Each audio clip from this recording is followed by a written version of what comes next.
నిజంగా అసలు ఎంత అప్పు ఆంధ్రప్రదేశ్ చేసింది?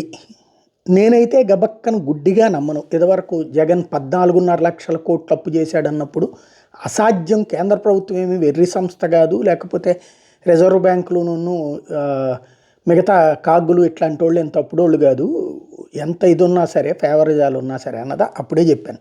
తర్వాత లెక్కల్లో తేలింది ఎంత, అది 7.5 లక్షల కోట్లు, 8 లక్షల కోట్లు, అది కూడా అంతకుముందు మన రాష్ట్ర విభజన అప్పటి నుంచి. కానీ 14.5 లక్షల కోట్లు అని ప్రచారం చేశారు.